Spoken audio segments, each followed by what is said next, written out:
Tenemos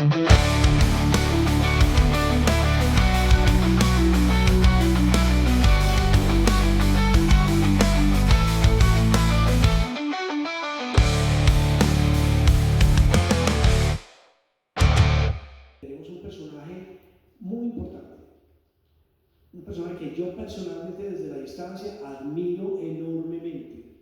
¿Por qué? Porque llevar y echarse sobre sus hombros una responsabilidad de, como decía yo, de llevar el pulso de lo que está sucediendo con el rock de nuestra ciudad, de tomar a estas bandas y darles un propósito o perfeccionar el propósito. Yo sé que lo estoy diciendo en mis palabras y no es las que él utilizaría, pero es como yo lo veo desde fuera, acompañarnos desde su emergencia de ser, de crear, pero tener un sentido, darle profesionalismo, darles contexto, prepararnos para lo que es salir a este medio que puede ser duro, pero también puede ser salvaje y puede ser incluso poco agradecido.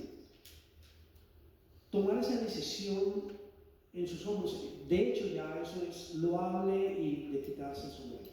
Entonces hoy vamos a pedirle a él que nos cuente todo lo que ha sido esa experiencia y ese trasegado, pero también es el líder de una banda de rock and roll.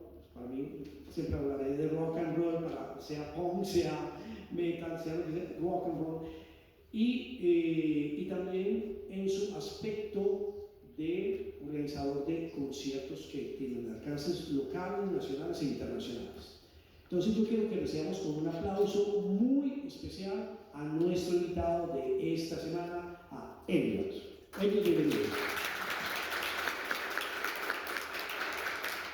Y muchas gracias por estar aquí, por atender nuestra invitación. Muy agradecido, muy buenas tardes para todos. Para mí es un placer, es un sueño hacer parte del Museo del Rock de Medellín. De verdad que es una iniciativa increíble de parte de muchas personas, entre las cuales está Cal, está el señor Jorge Calderón, que también es una institución del rock de la ciudad, Carlos Mari, el compañero también.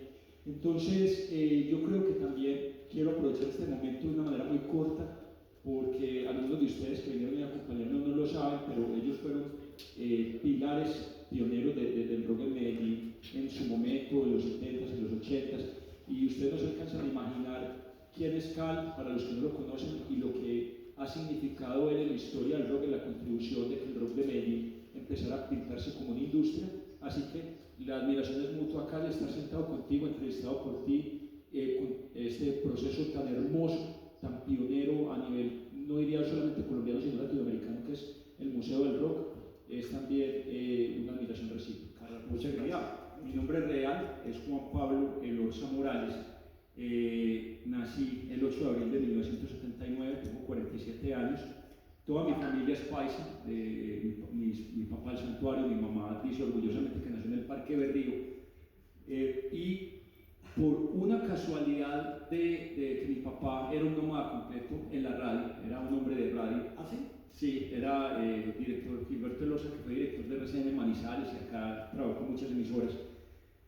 Dio la casualidad de que en el momento del parto estábamos en Bogotá justo para venirnos. Entonces, los paisas somos tan berracos que nacemos donde nos da la gana. Pero yo siento, pues yo en el pasaporte de toda parte tengo un collar de arepas colgado. Fue algo completamente casual. De hecho, háblanos un poco de tu historia familiar, porque arrancamos desde la parte humana, ¿cierto? Entonces cuéntanos un poco de tu historia familiar, háblanos de tu padre, de tus hermanos, si los hay, y desde cuándo sentiste esa conexión con la música. Bueno, yo no tengo hermanos, soy hijo único y los primeros 5 años de mi vida los pasamos en Manizales precisamente por las cuestiones de trabajo de mi papá, y allá empecé a desarrollar, me metieron al conservatorio y en la primera clase en la que entré, la profesora dijo, niño, haga esta escala. Y yo estaba con ganas de irme a jugar fútbol o carritos, no sé, y se la hice rápido y la profesora se quedó asustada y me dijo, otra vez, y volví y le hice otra. Entonces me dijo, este niño tiene talento para la música, necesito que lo siga trayendo, pero como mi mamá nunca sirvió para apoyarme en los talentos, entonces se perdió la posibilidad de tener un buen pianista Por eso, no, y ese fue mi primer acercamiento con la música.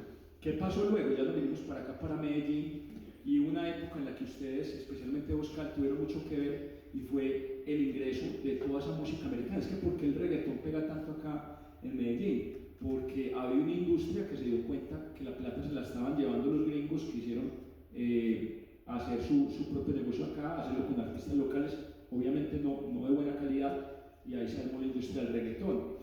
Pero anteriormente, hace 40 años, era un mercado totalmente de importaciones, ¿cierto? Y gracias a eso, pues yo consigo enamorarme del rock, porque en esa época yo vivía donde mi abuela, en el barrio Simón Bolívar, y la empleada de servicio siempre ponía Veracruz Estéreo.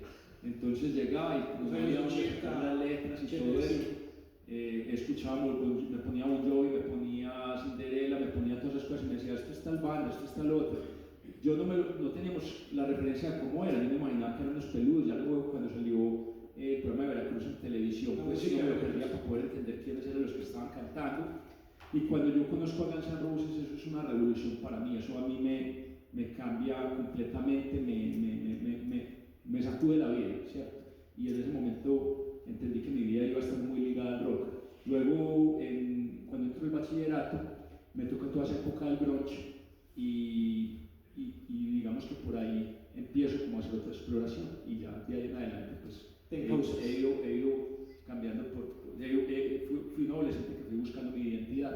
Me devuelvo un poquitico a lo de tu padre en RCN. Él tenía que ver con qué tipo de gestión dentro de RCN. Él era gerente general en Manizales, y acá manejó también muchas gerencias de otras emisoras. Terminó en el Grupo Radial Colombiano, que como todos saben, el Grupo Radial Colombiano era la emisora de los Rodríguez Orejuela. Sus empleados no lo sabían, o no sabían el que estaban metidos en una empresa del cartel de Cali, sino hasta que Pablo Escobar empieza a dinamitar y a tirar bombas sobre droga a la rebaja, sobre el Grupo Radial Colombiano. Inmediatamente se da cuenta que él es un objetivo militar, y lo que hace es que se sale del sector de la radio. Pero digamos que ya estaba ya muy mayor para poder engancharse con eso, y ya se dedica a la publicidad. Quiero llegar a un puntico, y es cuando el papá de uno está, o un familiar, está metido, digamos en este caso, en los medios, uno empieza a ir y le toca ir a las emisoras y conoce un poco lo que hay detrás que la gente no conoce. ¿Te tocó eso? ¿Te tocaba ir a emisoras? ¿Te llevaba tu papá o no? A ver, me tocó. Lo que pasa es que fui, precisamente porque mi papá viajaba tanto por ciudades, no me tocó la posibilidad de verlo mucho ver en su trabajo, sino que ya mi mamá se quedó viviendo en Medellín. Pero sí recuerdo más o menos con 11, 12 años haber ido a la X, y hay un punto bien interesante donde entra Kraken y todo esto, y es que cuando un primer acercamiento con el rock local que yo tuve fue cuando hicieron el concierto de los Hombres de Acero, sí, en la Macarena.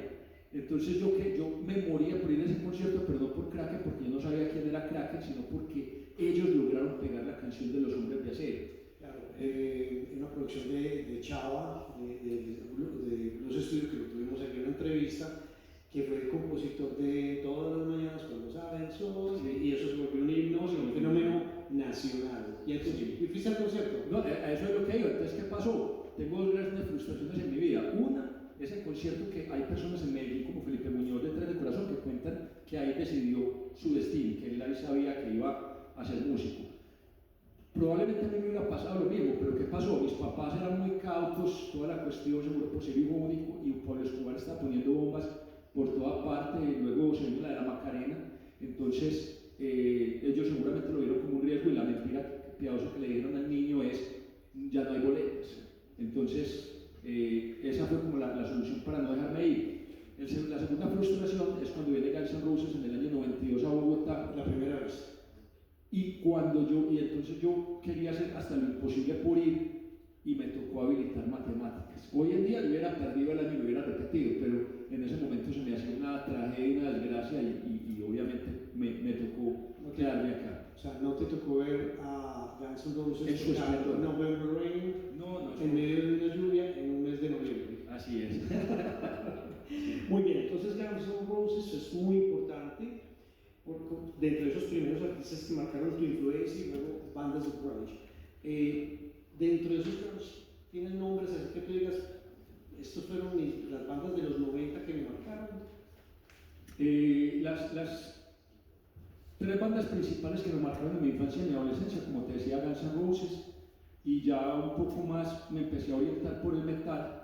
Entonces ahí luego viene Anthrax, luego viene Cradlefield de hecho genera que, para los que no la conocen, es una banda de Inglaterra de un black metal muy vampírico, y esa onda, esas carátulas, todo lo que ellos planteaban, toda su literatura, me impulsó muchísimo a ir creando mi primera banda, de la cual te hablaré más adelante, y luego lo que hoy es Perros de Reserva. O sea, me hizo enamorarme de la literatura de vampiros. Ya más adelante hay una anécdota muy rápida que quiero contar, y es que a mí me pasó como muchas veces que la gente se termina, las mujeres o las señoras se terminan enamorando del compañero de oficina que les cae mal. Para nosotros, yo en ese momento era muy metalero, tenía el pelo más o menos casi hasta la cintura, y allá no. Entonces, veíamos a Marilyn Manson ya a finales de los 90 como un poser, como un artista vacío, como alguien que no valía mucho la pena, como algo fabricado por la industria, pero al mismo tiempo yo era muy lector. Una vez pasé por la librería, creo que era la Continental, la que quedaba al frente de Coltejer. ¿Por Palacete? Sí, sobre Junín, al frente de Coltejer. Entonces, en esa época uno no tenía como enterarse de las novedades por internet, porque no existía, sino que la gente colgaba los cartelitos, o uno miraba la vitrina de novedades. Y ahí vi que Marilyn Manson había acabado de sacar un libro que se llamaba La larga vida del infierno. Bueno, iniciaste como baterista, eso me llamó mucho la atención cuando me mandaste un perfil y decía ex-baterista. Iniciaste como baterista y háblanos de esa época. O sea, ¿en qué momento dices tú, me gusta esto, pero eso es una cosa a cambiar y a decir, no, me voy a convertir en músico? ¿En qué momento se produce esa decisión? Yo mi adolescencia la viví en el barrio Boston de Medellín, y ahí estudié en el Colegio del Sufragio. Era un colegio que en ese momento era de hombres, y como te decía Cal, en ese momento estábamos experimentando esa onda grunge que estaba llegando tardía inclusive, porque acá todo llegaba tarde obviamente. Estamos hablando de la Medellín de los 90, y empezamos a pensar, ya como le pasa a muchos chicos de todo el mundo, que empiezan a querer llevar un nivel más allá de ser melómanos, de ser fans, y a pensar en que quieren formar una banda. Entonces obviamente nos empezamos a poner de acuerdo con los amiguitos, y terminamos pensando, bueno, ¿usted qué va a hacer? Yo voy a ser el guitarrista, yo voy a ser el bajista. Y entonces yo sentía que ya algunos me llevaban ventaja, y que yo veía la guitarra como algo muy complejo. Entonces, es que la armonía y la música es matemática pura, ¿cierto? Entonces, digamos que opté como por la fácil, y la fácil era que había varios guitarristas. Yo dije, yo voy a ir por la batería, que sí, a mi mamá casi la echan del edificio, pasaron mil cosas, ¿cierto? Eso fue muy complejo. Es una manera de tocar batería sin que se oiga, ¿no? Exactamente. Bueno, y entonces. Bueno, y hay un punto importantísimo ahí, y es que, como todas las personas que estudiamos en colegios religiosos, salimos con una opresión y una manera muy castrante de imponernos las cosas y la educación, y eso se reflejó muchísimo, por supuesto, en mi inserción en el metal, en el black metal en ese momento, y hoy en día en la manera, en la estética de lo que me gusta, ¿cierto? O sea, es precisamente una manera como de rebelarse contra una esclavitud. Si tú te repasas los textos de Fernando Vallejo, por ejemplo, que también era de Boston y también estudió en el sufragio, hay un momento en que él pasa por el sufragio y dice, ay, el sufragio, lo mira con una nostalgia que uno, quién sabe qué cree que va a decir, dice, la cárcel de mi juventud. Entonces, esas palabras recogen tal cual lo que yo sentí. En esa época de baterista, donde me imagino que estudiaste y empezaste a buscar un sonido, alcanzaste a tener figuras que te influenciaron, bateristas? Sí, fue un paso muy rápido? sí, ¿Cuánto tiempo estuviste de baterista? Matt Sorum de Guns N' Roses para mí era un referente que hoy en día todavía me cuesta encontrar bateristas con ese sonido, con esa profundidad, con esa elegancia de sonido y ese estilo. Y por ejemplo en estas últimas dos giras que han hecho, que reunieron a Duff McKagan, a Slash por supuesto, pero Axel y los demás no quisieron llamar a Matt Sorum porque Matt Sorum no es un miembro fundacional de Guns N' Roses. Entonces, claro, era partir la tajada entre más personas y eso no les interesaba. Y yo creo que, bueno, este último muchacho que llevaron fue fantástico, pero creo que le hubiera dado muchísima magia haber llevado a Matt Sorum porque además sigue estando en muy buen nivel.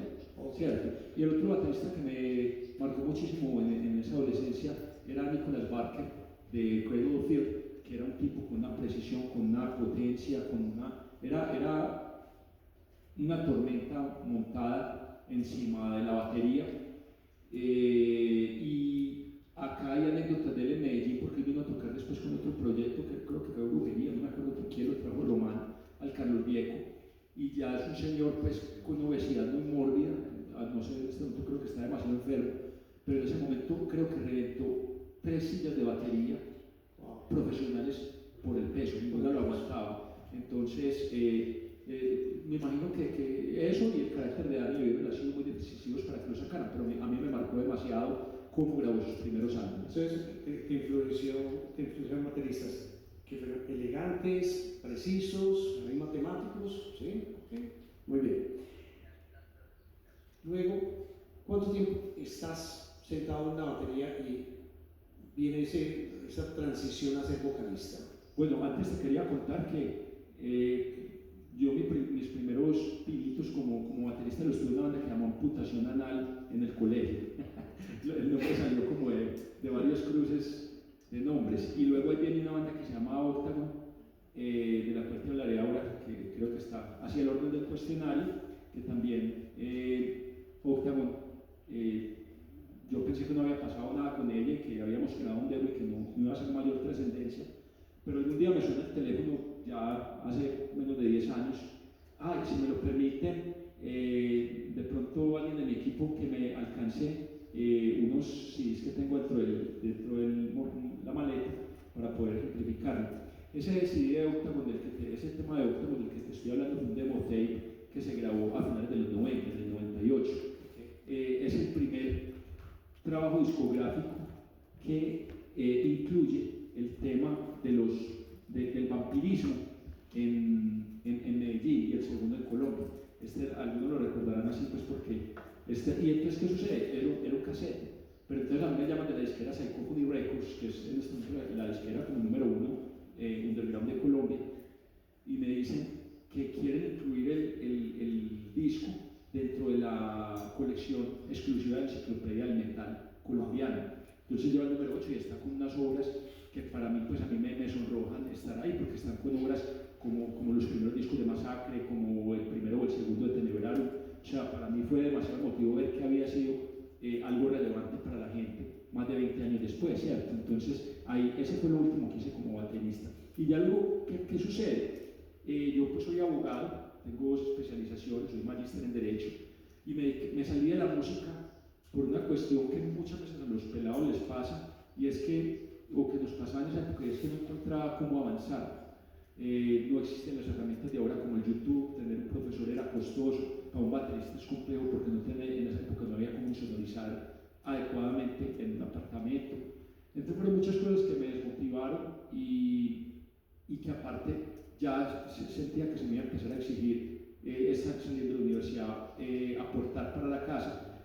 Entonces yo me retiro muchos años de la música y cuando vuelvo empiezo otra vez con la batería, pero tenía el problema de que cada 2 meses se me salía un cantante porque no estaba seguro de lo que quería hacer o porque tenía otras prioridades. Entonces, claro, ya nos habíamos tomado las fotos, ya habíamos hecho cierta ruido para hablar de la banda y el proceso volvía y arrancaba de ceros porque se perdía la cara de la banda. Entonces yo en ese momento ya estaba casado y yo tengo 2 divorcios y otra separación. estaba separado por primera vez y le dije a mi esposa en ese momento, mira, yo creo que esto que está pasando es una tontería, yo no puedo seguir metiendo gente que no sé si se va a quedar, aparte que los cantantes en esa época eran más difíciles de conseguir porque el internet estaba apenas, digamos, las redes sociales como Facebook eran muy incipientes. Y digo, yo voy a empezar a pretender cantar, voy a intentar. O sea, la necesidad, la decisión de cantar surge desde la necesidad de que el proyecto fuera más estable, longevo y que realmente tuviera un norte. Y creo que lo conseguimos, porque desde el día que lo decidí hasta ahora, nunca había una interrupción para Perros de Reserva. Ok, pero antes de que sigamos, o sea, hay que tener tubo, pues, como se dice normalmente, hay que tener voz. O sea, claro, entonces fue el primer obstáculo que empecé, que la gente que le contaba me decía, no, pero si usted no canta ni en la ducha, usted nunca ha cantado y lo va a hacer terrible, que es la batería que por lo menos le sale mejor. Entonces no hubo un solo comentario de apoyo, ¿cierto? Y eso sirve porque de alguna manera arranca sin ningún tipo de expectativa de parte de la gente, o sea, todo el mundo te está deseando lo peor, te está vaticinando lo peor, entonces pues a quien, no vas a decepcionar a nadie. Así que yo, contra todo pronóstico, y hubo algo que quiero contarles que, para que lo tengan en cuenta y busquen su propio referente. A mí la persona que me inspiró a cantar fue Alex, el baterista, perdón, no Alex, no, es el cantante de Maná. El cantante de Maná. El cantante de Maná, porque yo dije, si este tipo canta tan terrible y llena estadios, yo tengo que ser capaz. ¿Cómo es que se llama? No, creo que Fer, ese es el baterista. Entonces yo dije, si este tipo lo hace tan mal y la gente le copia, a mí tiene que ir un poco mejor. Pero entonces tiraste el ruedo y a como saliera o tuviste algún tipo de estudio, le estuvimos dando y los compañeros, ¿a quién le busqué? A los compañeros del colegio, con los que había, por ejemplo, algunos conocerán a la banda Bless the Silence, que fue una banda muy famosa en los 2000, en la primera década de los 2000. Ellos eran compañeros, había una gran camada de músicos en el sufragio, y de ahí salió Felipe Carmona de Estados Alterados, salió Satélite, que hace ahora como una especie de reggae urbano, salió también, bueno, en fin. Y los Bless the Silence eran compañeros míos de salón y varios de ellos me ayudaron a armar la banda, pero ellos tampoco estaban convencidos, o sea, al principio yo era muy desafinado, entraba, como llevaba tanto tiempo escuchando la batería, entraba muy mal en los tempos, pero yo tenía el norte clarísimo. ¿Cuándo toca cambiar de músicos? Cuando nos damos cuenta que la propuesta que yo quería era una y que ellos querían otra, o sea, había dos bandas en una. Yo quería algo que en su momento lo traté de buscar una identidad como más tipo Marilyn Manson, Rob Zombie, y ellos querían algo más como Deftones, como Korn, y entonces, claro, lo mejor era separarse para poder seguir adelante, y ahí es donde yo ya empiezo a ser todavía más juicioso con el tema del aprendizaje de técnica vocal. Ok, y entonces ahí, ¿qué siguió? En el año 2013 ya habíamos sacado nuestro primer, o sea, ahí se crea Perros de Reserva. Ahí se crea Perros de Reserva. Sí, y entonces ahí ya no paro, ahí yo ya sentía que ya tenía alguna confianza y desde ese momento empezamos a grabar. En el 2014 se saca el segundo sencillo y en el 2015 empezamos a hacer conciertos. Danos los nombres de esa alineación original, fundadores de Perros de Reserva. Claro, estaba Juan Carlos González, que es guitarrista y fundador de Bless the Silence también, Andrés Grajales, que ha sido un baterista muy consumado en muchas bandas de Medellín, y pues era parte de Bless the Silence, y estaba Juan David Montoya, que hace rato creo que no estaba en el bajo. Él está un poco desconectado, pero él hizo parte de bandas como My Desire y cosas así. Esa fue la alineación original de Perros. ¿Cómo les vendiste la idea de cuál era el sonido que querías? ¿O ellos también estaban sintonizados? Yo creo que en ese momento no hablamos de sonido, simplemente queríamos buscar una banda de rock en donde fusionáramos como algunas de las tendencias que nosotros nos gustaba. Como veníamos todos veníamos del metal, pero ya éramos metaleros treintones que queríamos como suavizar nuestro sonido, tirarlo como un poco más hacia el rock. al rock fuerte. Digamos que eso pensábamos que íbamos a salir bien, o sea, uno arranca, no sabe para dónde va, pero digamos que la camaradería, la amistad que teníamos nos permitía pensar que no había que pensarlo mucho. ¿Y cómo empiezan a darse a conocer? O sea, primeros toques, el disco donde lo graban. Bueno, sí hubo un concierto con esa formación, que fue en el Bar Underground, recién armada la banda, pero fue de puros covers. Solamente tocamos un tema que es Corazón de Cristal, que es el último tema que tenemos hoy en día, pero no sonaba en ese momento así, era con una música completamente diferente. El resto fueron puros covers de como esa movida que nos gustaba, o sea que el concierto fundacional fue en Underground. No, desde el principio teníamos muy claro, teníamos muy bien, como éramos pelados viejos de más de 30 años, ya teníamos mucha capacidad de entender cómo las cosas. Entonces empezamos a tocar las puertas de Altavoz TV que existía en ese momento. Había otro programa que se llamaba era un programa que dirigía Paula Salazar Jaramillo, Sí. que se llamaba Electro Rock. Empezamos también con Vladimir a pedir favor de que nos posteara. O sea, buscábamos como los medios independientes que en ese momento eran muy dados en la televisión. Carlos Mario, por ejemplo, Agüero nos sacó un artículo en El Colombiano de nuestro primer disco. Perdón, en El Mundo, disculpame, sí. Que fue hoy en día yo valoro muchísimo más eso de lo que lo valoré en ese momento, porque las reseñas que ellos estaban haciendo eran artistas muy grandes y de discos muy grandes. O sea, era complicado que en El Mundo hicieran un espacio de bandas locales, y no solamente se dio esa nota a Carlos Mario, sino que también hubo otra nota más extensa de otra periodista en ese momento, ¿cierto? Ok, salen con covers y también está la composición propia. O sea, ¿ya venías componiendo o es algo a lo que te lanzas después de? Los covers fueron, perdón, la pregunta es que... la pregunta es, ¿en qué momento ya dicen, no, vamos a componer nuestra propia música? No, es que los covers fueron solamente en el primer concierto, y ya a partir de ese momento empezamos a pensar en que, y nos fue bien, o sea, había más de 100 personas en el concierto, había mucha expectativa, porque pues fueron los amigos de todos que ya haciendo mucha expectativa por Facebook, y la gente quería oír cómo sonaba eso.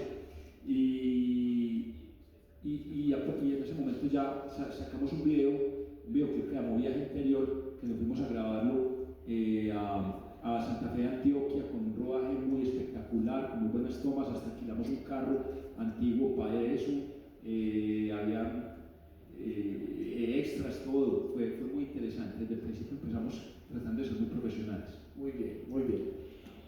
Bueno,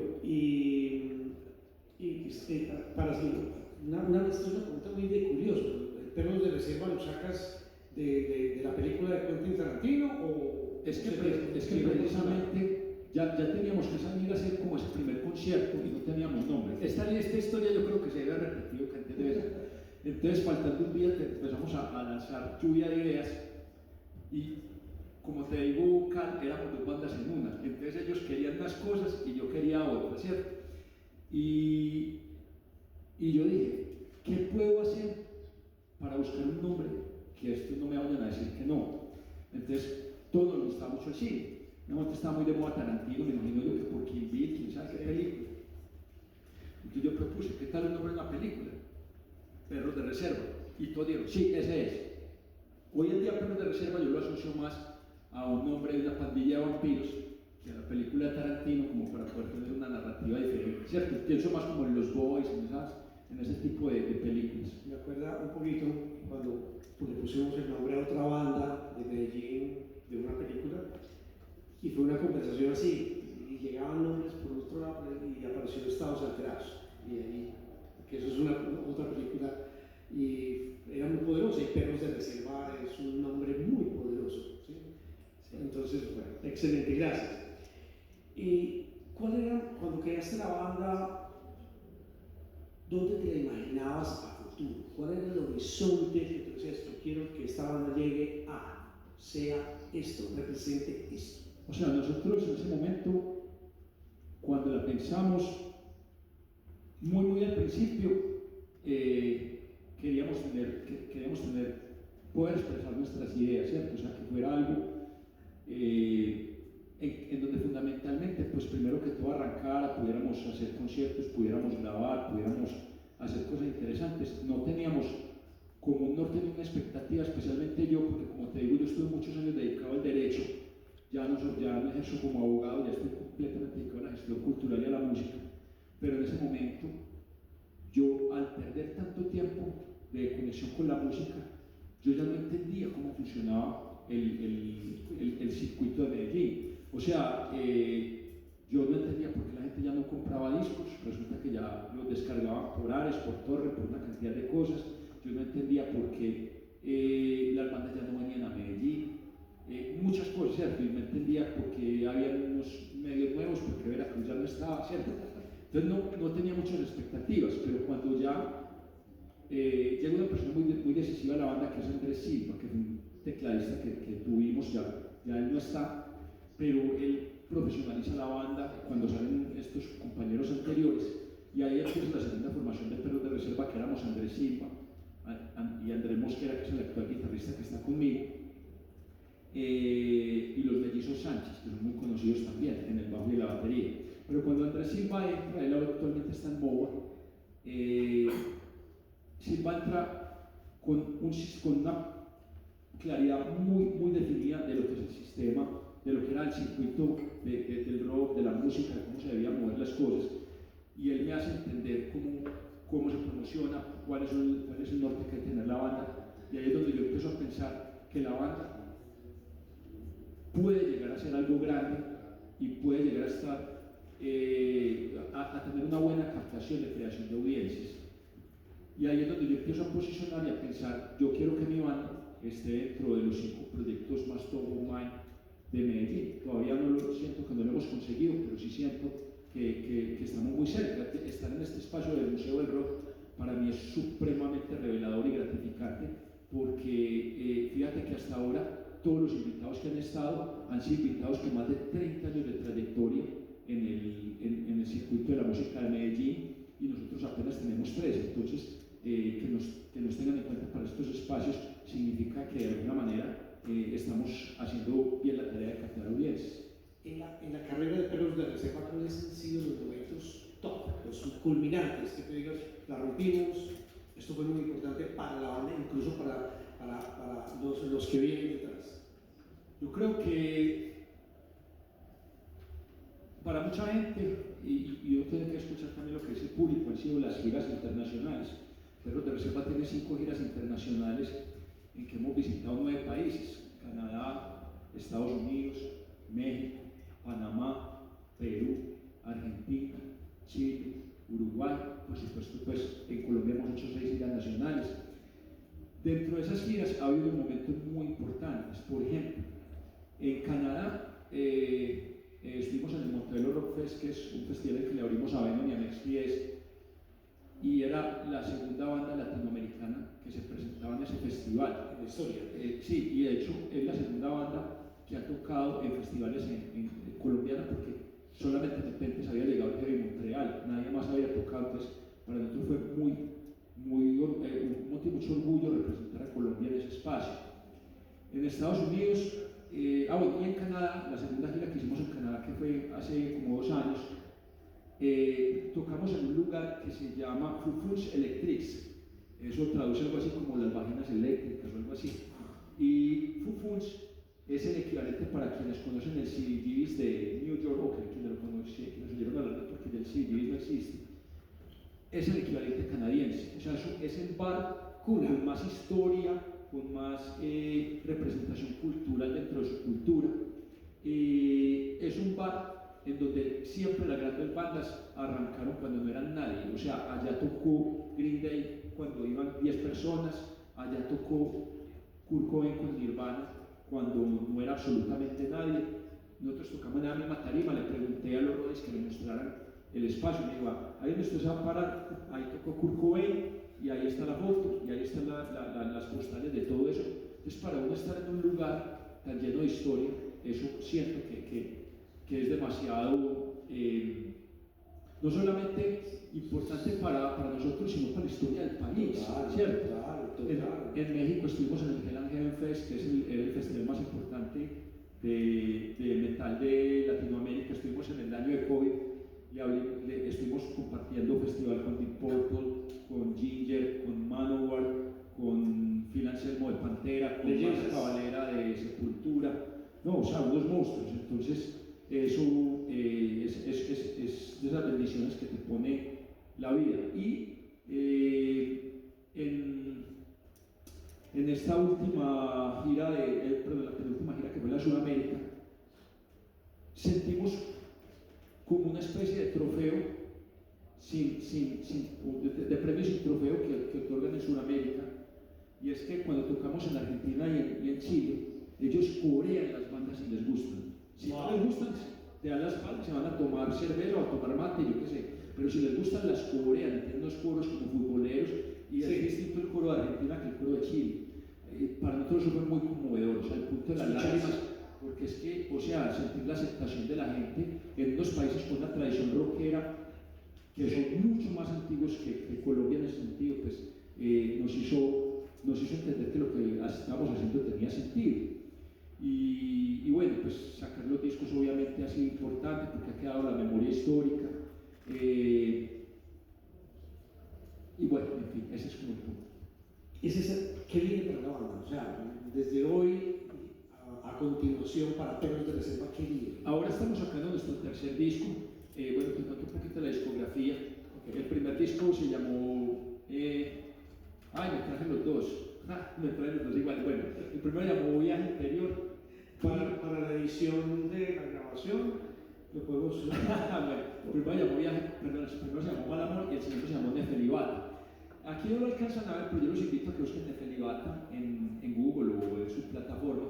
Y es una carátula muy peculiar, porque salimos nosotros como dos vampiros en la oscuridad, pero detrás hay una chiva, nada más colombiana.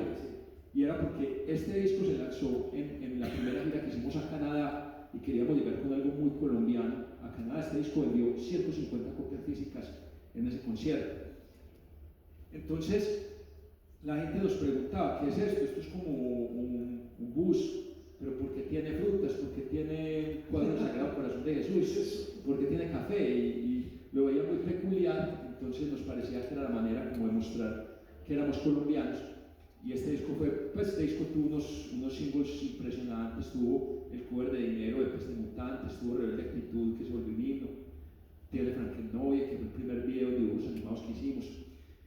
Y el tercer disco que estamos lanzando en este momento, para que lo busquen en plataforma, se llama Corazón de Cristal. Es un disco que tiene 8 canciones, que ha tenido la intervención de varios productores, porque ya aquí yo ya estaba cambiando de productores.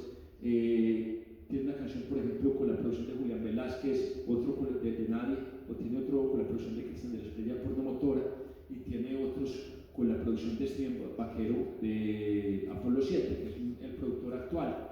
Entonces, es un disco que suena a muchas cosas, que es muy distinto. Mucha gente acá le gusta que los artistas hagan música muy uniforme, que todo suene que conserve un sonido. Yo soy completamente enemigo de eso. Para hablar de términos del rock, no muy pesado, a mí me gustaba mucho El Dorado de Aterciopelados, porque eso sonaba a todo. O El Rey de Café Tacuba, sonaba a 1000 cosas distintas, era un salpicón. Y a mí me gusta eso, que sea como una playlist, o sea, que cuando tú pongas ese disco, tenga matices de metal, matices de rock, matices de alternativo, matices de gótico, matices de punk. Y que esté bien hecho. Y que esté bien hecho, claro, porque es que finalmente un disco tiene que ser como un ser vivo, tiene que pasar por diferentes dinámicas y mostrar la virtuosidad de la banda. Yo en este momento tengo músicos muy competentes, como Juan Fernando Ramírez, que es un guitarrista excelso de la ciudad, como Imara, que es una corista, que es una de las mejores cantantes de la ciudad. Vas a tener un bajista muy virtuoso, el nuevo baterista Eric. Es un muchacho que tiene muy buen ponche, que es profesor de batería, y Mosquera y yo pues, finalmente le damos como la contundencia de la trayectoria. Entonces, creo que eso, todo eso lo tiene que disfrutar la gente. Perfecto. Tercera. Perros de Reserva entonces es una banda que ha hecho la tarea, ¿sí? Álbumes, giras nacionales, giras internacionales. Digamos que se puede tomar ya como un buen referente para bandas emergentes, ¿cierto? Entonces, ¿qué hay que darle? ¿Qué necesitan estas bandas emergentes de la ciudad? Dicho por alguien que ya ha hecho la tarea y la carrera. Bueno. Entonces, les voy a dar algunos de acá en el público tienen bandas, de pronto. Bueno, 1, 2, 3, 4, bueno. Y las personas que nos están viendo pues en el público, voy a comentar así como los que me logré como acordar, pero les cuento que no solamente para ustedes, que los que levantaron la mano y tienen bandas, sino también para las personas que conocen, porque me imagino que el resto del público son melómanos y pueden tener amigos que toquen en agrupaciones. Les tengo un regalo al final de la conferencia para que se queden hasta el final. Entonces, o el conversatorio mejor. ¿Qué tips les podría sugerir? El primero, alguien nos metió en la cabeza de que tenemos que hacer música para tocarle a 2.000 personas. Y yo no sé en qué momento nos creímos eso. Debe ser porque eso es lo que vemos a diario en las redes sociales. Vemos que la gente sale parada en una tarima, saludando y con el público detrás y mostrando unos listados, pues, y entonces nos creímos el cuento de que la única forma de que la música valga la pena hacerla es si estás tocando en 7 o 8 festivales al año con 2 públicos masivos. Y eso es muy difícil de hacer. O sea, las pocas bandas que lo pueden hacer con frecuencia son bandas como Masacre, como Ira, como Los Sucios, como Nepentes, pero el resto de las bandas nos tocó otra época, estamos fidelizando las audiencias de una manera distinta, entonces nos toca empezar a buscar otros alicientes para hacer música. Yo creo que el aliciente principal tiene que ser que uno disfrute la música por el placer mismo de crear, por el placer mismo de estar haciendo rock and roll. ¿Para qué? Para que el día que estés tocando en un bar con 5 personas, como nos ha pasado, porque así como hemos tenido giras exitosas, también hemos tenido vacíos, conciertos en Perú, por ejemplo, con 2 personas. Entonces, esa frustración se tiene que transformar a partir de sentirse que estás contento tocando por el solo hecho de tocar. Así sea para uno. De la pagué, haya gente, no haya gente, estoy feliz haciendo lo que hago. Claro, es eso, o sea, lo estoy haciendo y lo estoy disfrutando, así no me estoy viendo nadie. Entonces, esa es la primera recomendación que yo les doy. La segunda es que busquen un valor diferenciador, que encuentren que hace su proyecto diferente al resto de los demás. En la música no hay recetas, así que como no hay recetas, no hay atajos, ¿cierto? Hay que trabajar, hay que seguir haciendo música. Otro que se me ocurra, en cuanto al tema de consolidación, creen audiencias, porque es que estamos demasiado preocupados por sacar música y todo eso, pero no entendemos que para que la gente se pueda enamorar de la música hay que seducirla. ¿Y cómo se crean esas audiencias? Hablándole de manera menos impersonal, y eso se hace también con trabajo más de calle que de redes, diría yo. Por ejemplo, hace poquito hicimos conciertos como en 7 o 8 colegios. Busquen el público en espacios donde le puedan hablar más directo a la gente. Y así podría seguir con muchísimos más tips, pero como les digo, al final del conversatorio les voy a dar una sorpresa que les va a ampliar el horizonte con esos consejos.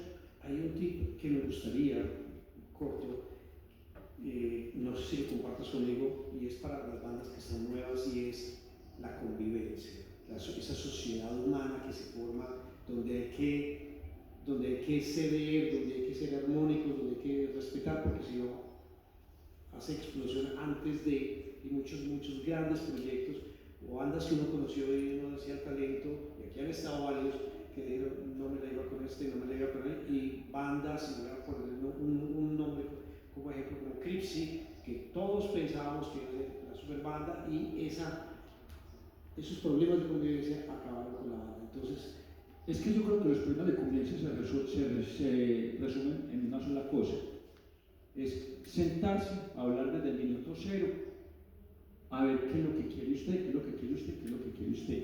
Entonces, cuando la banda no hay esa conversación, como nos pasó en Perros de Reserva también, porque es que también nos pasó a nosotros, entonces nos dimos cuenta que yo quería una mega banda y que ellos querían un parche de fin de semana que no les quitara mucho tiempo, que yo quería invertirle lo que más pudiera en dinero a la banda, en promoción, en estructura, en videos, en producción, y que ellos querían poner al ensayo.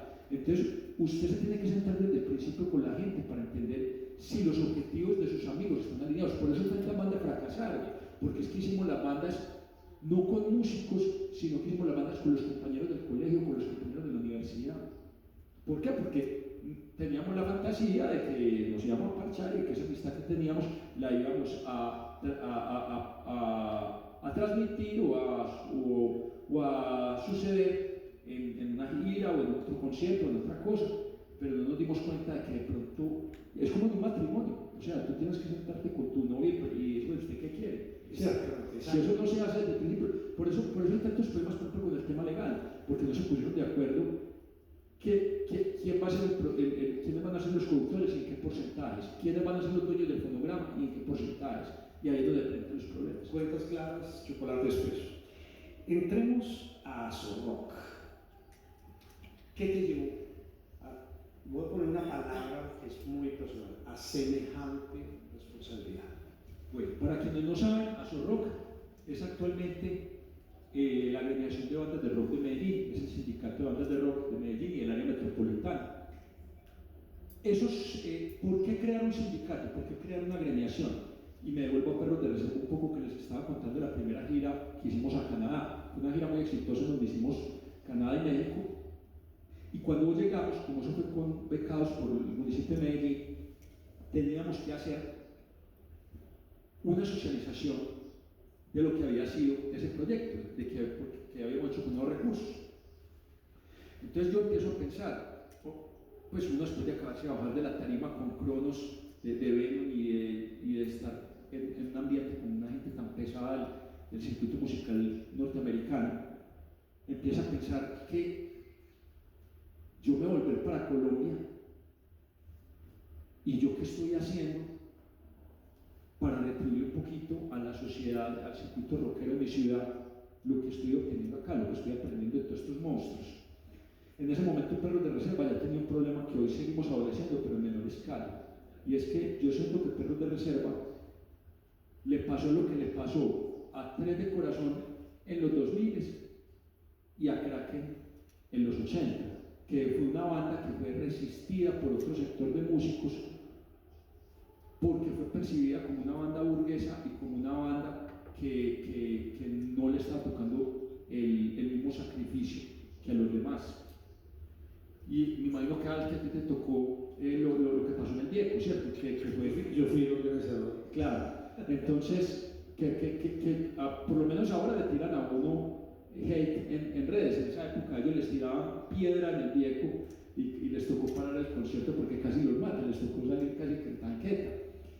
Entonces, pues digamos que el odio es muy diferente, pero en esencia el resentimiento social sigue siendo el mismo. Entonces yo tenía que pensar dos cosas: o aprovecho esto para radicalizarme más y evadir esa situación que está pasando, o aprovecho esta situación de privilegio que estamos teniendo para precisamente ver qué puedo hacer por ellos. Entonces cuando yo llego a la ciudad, cuando aterrizamos en Medellín, se me ocurre la idea de empezar a crear una agremiación para que poder escuchar a los músicos y entender cuáles eran las necesidades que los músicos, especialmente de sectores vulnerables, estaban teniendo. En esa primera reunión nos damos cuenta que el gran problema que tenía Medellín, la banda de Medellín, eran dos: la financiación y la visibilidad. Pero si tú te pones a mirar, el gran problema es la visibilidad. ¿Por qué? Porque si tú tienes visibilidad y si esto funciona como una industria, esas bandas van a generar ingresos y al generar ingresos están solucionando el problema económico. Entonces, ¿me vas a preguntar algo?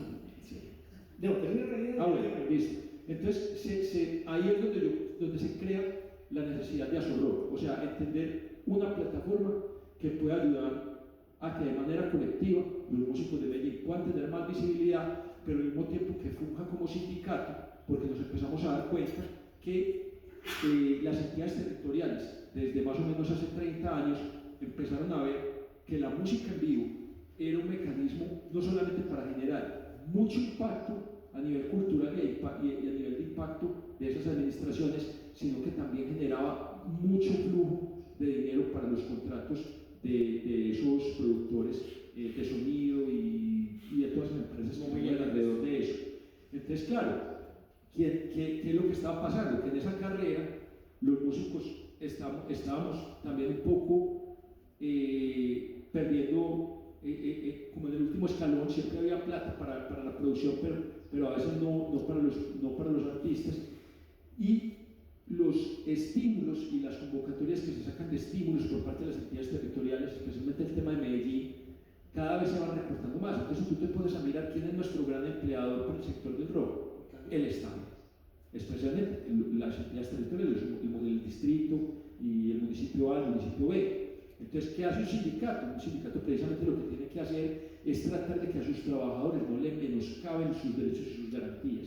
Y ahí es donde la gente entendió la necesidad de que hubiera una agremiación y un sindicato que velara por eso. En los años 80, a mediados de los años 80, Piolín tiene una idea similar, ¿sí? Y sale en los medios, y yo lo vi ahora en la investigación del lado A, donde decía, necesitamos organizarnos. Pero él aquí en una entrevista decía, le llegaron 3 a la reunión y entonces no pasó nada más. ¿Qué hiciste para lograr tener éxito en esa convocatoria? Qué buena pregunta y qué buen momento para contar. Yo no fui el que me inventé esa idea. Como tú dices, Piolín lo hizo, pero aquí hay que reconocer que Jorge Calderón, que nos acompaña acá, que es uno de los cofundadores del museo, de Carbure, que tocaban Judas, no había nacido yo, porque eso fue en 1978, él ya estuvo tratando de crear una agremiación. No funcionó porque en la primera reunión se empezó, obviamente pasa lo que pasa en todas las reuniones, y es que empiezan a pelear entre ellos. Cosas que uno descubre, amigo de 40 años y no me sabía esto. Entonces fíjate que ahí pasa, y eso pasó en todos los años, ya te voy a hablar de eso. Siempre hay, para eso es un foro, para que la gente discuta, ¿cierto? Pero entonces la gente empieza a tratar de que su idea valga más que la del otro, ¿cierto? Y es porque por miedo, y es porque sienten que su idea no se la quieren escuchar. Estamos hablando de una época en que la gente llamaba por un teléfono gris de cable, ¿cierto? Entonces fue muy difícil, me imagino yo, para Jorge citar una segunda reunión y tener convicción con eso. Y ahí la idea se para hasta principios de los 2000 o finales de los 90, no estoy seguro, con otro combo que fue Jaime Ocampo, creo que estuvo Tata González y estuvo Jacqueline, que hoy está en el Teatro Ateneo, y quién sabe, de pronto que otras personas más. Y ahí sale el primer nombre de Azorro. O sea, Azorro tampoco es una marca o un nombre que yo me haya inventado. Es una idea que ya venía trabajándose desde hace mucho tiempo. Entonces, fíjate que si vamos a hablar de cuándo está surgiendo la necesidad de crear un gremio del rock en la ciudad, es de hace más de 48 años. ¿Qué otras iniciativas se dieron en el país que trataron de llegar a eso? En Bogotá, Subterránica lo intentó hacer, tampoco se pudo consolidar. Y luego llega Sara en el guiso, creo, con la unión del sector de la música, pero con Sara lo que sucede es que Sara lo que quería era no crear tanto una agremiación, sino crear como una especie de círculo que girara en torno a la revista para poder tener unos suscriptores que permitieran la sostenibilidad. O sea, no tenía un carácter sindical. Entonces, claro, a la gente no le interesó mucho eso y no pasó nada con la USM. ¿En qué se diferenció? Bueno, quiero decir algo importantísimo. Entonces, el hecho de que Azorro hubiera logrado fundarse y surgir en el 2020 es precisamente porque el estado del arte lo pedía. O sea, cuando usted empieza a investigar y se da cuenta que en 3 generaciones distintas y que en otras ciudades esto se le ha ocurrido a otras personas y que lo han tratado de hacer, es porque realmente se necesita y hay unas medidas valiosas. es porque la idea es valiosa. Por ejemplo, acá nos quitaron altavoz TV de Telemedellín, acá nos quitaron altavoz Antioquia Luis Pérez Gutiérrez, y nadie hizo nada. ¿Por qué? Porque no estábamos articulados, porque no estábamos sindicalizados. Acá han hecho muchas desmejoras en materia de estímulos para el rock. Que eso en cierta forma explica ciertas pérdidas de terreno del rock frente a las generaciones de nuevos jóvenes. Es que el rock se tiene que movilizar y el rock se tiene que pensar como un movimiento social. Y si me le permite la palabra, político, o sea, no como un movimiento que sea de políticos, sino como un movimiento que se preocupe porque la conservación de su cultura sea una prioridad para la política pública cultural de Medellín. Por eso es que el tango se mantiene como se mantiene hoy en Medellín, tiene los espacios de conservación que tiene los presupuestos que tiene, porque el tango se ha sabido hacer respetar como parte de la tradición cultural de la ciudad. Y nosotros fuimos la capital del rock en Colombia hace 40 años por señores como tú, como los cofundadores de Muro, que le metieron el hombro a esto. Entonces nosotros tenemos que hacerle entender al gobernante que venga que el rock en Medellín tiene una tradición y tiene que perpetuarse. Me emociona mucho escuchar todo esto que estás diciendo. Espero que también esa emoción sea general, porque veo que ahí entonces Moon Rock y Aso Rock tienen unos propósitos donde podemos trabajar. La memoria histórica, por ejemplo, para nosotros es parte del objeto social. Nosotros tenemos aquí bandas tan legendarias como Peste Mutantes, como Nepentes, como Eternal, que son bandas que son cofundadoras de Aso Rock y que yo sé que podríamos aportar mucho en proyectos conjuntos con el Museo del Rock para poder llevar estos temas a las universidades y hacer unos conversatorios itinerantes que se salgan inclusive de esta sede tan hermosa que tenemos. ¿Sí? Total. Hoy por hoy, ¿cuántas bandas tienes en Aso Rock? ¿O Aso Rock cuántas bandas tiene? Qué buena pregunta. Mira, nosotros arrancamos la primera reunión en 2020 con 350 agrupaciones y hoy en día somos 50. Te voy a explicar por qué. Porque alguien podría percibir eso como un fracaso, como una caída. Y yo lo siento como un gran avance, porque en 6 años la gran mayoría de esas bandas que entraron se fueron por 2 motivos. La primera es porque entraron a buscar qué beneficios había, y cuando nosotros les dijimos, mire, nosotros no somos una productora, no somos una agencia de booking, no somos una productora de conciertos, pues obviamente se van porque están buscando un beneficio inmediato. Y la segunda razón por la que no continuaron es porque son bandas que no estaban proyectadas para el tiempo. O sea, son bandas que duraron 2 años y cuando empezamos a tratar de volver a contactarlos, ya decían, no, es que fulanito entró a prestar el servicio militar o ya se graduó o embarazó a la esposa, entonces acabamos la banda o la tenemos en receso indefinido. Entonces, para mí es un motivo de mucho orgullo tener 50, pero que estén constantes. Si algunos de ustedes se vieron la película Esparta, Leónidas le decía a sus soldados, allá son que como 3.000, algo así, yo me acuerdo que estaba Troya o 100.000, contra quién estaba peleando Esparta en ese momento. Y entonces le decía, ¿cuántos soldados tenemos nosotros? Nosotros somos 300. Y allá son 3.000. No. ¿Cuántos son? 0. ¿Por qué? Y entonces le empezaba a preguntar, ¿usted qué es? Es que pues le preguntaba al otro general, le decía, yo soy campesino, y usted, yo soy artesano, y usted, yo soy alfarero, y usted, yo soy herrero. O sea, no tenía soldados, tenía gente que había sido vinculada y reclutada a ese ejército, pero que no tenía las habilidades ni el temple guerrero. En cambio, nosotros sí somos 50 o 60 sindicalistas que sí tenemos la condición, y por eso han estado 6 años, porque han estado permanentemente, y cuando sabemos que tenemos que salir a hacer procesos de choque o hacer procesos fuertes de veeduría ciudadana, los hemos hecho. O sea, los que están son los que son. Una depuración y hay una convicción, supongo, con todos los propósitos de la asociación. Claro, y es que a donde va orientada Aso Rock en este momento no es a tener muchas bandas, sino a tener bandas que ya se consideren profesionales, porque precisamente eso es lo que hay que pensar, a quiénes les está perjudicando esto. O sea, podemos hacer más por las bandas amateur, por las bandas emergentes, desde la desde los programas que creemos. Que vamos a hacer un concierto, listo, vamos a ver bandas emergentes, creemos unos cupos o creemos una formación, pero que el grueso como tal de la toma de decisiones está en las bandas que realmente se tienen esto pensado como una proyección de vida. Muy bien, a lo largo de estos años has desarrollado una serie de actividades que me han parecido interesantísimas. Hay unos registros donde las bandas que hacen parte se han beneficiado de capacitaciones en mercadeo, branding, derechos de autor, marketing, cómo hacer las puestas en escena, que sirven al crecimiento profesional en la formación de los músicos. Cuéntanos generosamente cómo lo haces y qué has logrado y las bandas cómo reciben esto.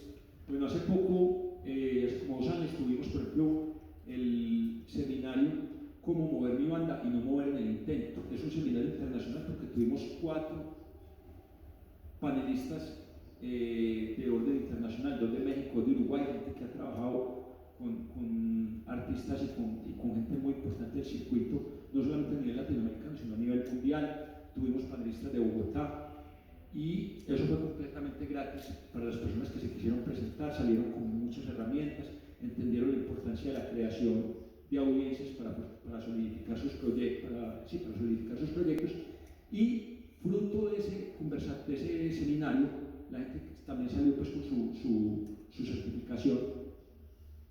Creamos una publicación, que es mi primera publicación con código ISBN, que se llama así, Cómo mover mi banda y no morir en el intento. Es una publicación digital, una cartilla dirigida a las bandas emergentes, y esa es la sorpresa que les tenía. Entonces, les voy a dar mi WhatsApp, no solamente a ustedes que están aquí, sino también a las personas que nos están viendo a través del live. Escríbanme, por favor, si quieren, vayan cogiendo su celular, van cogiendo su WhatsApp, me escriben ahí para yo poderles enviar una copia digital de esta publicación.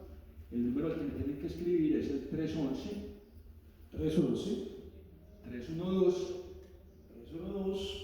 65 87.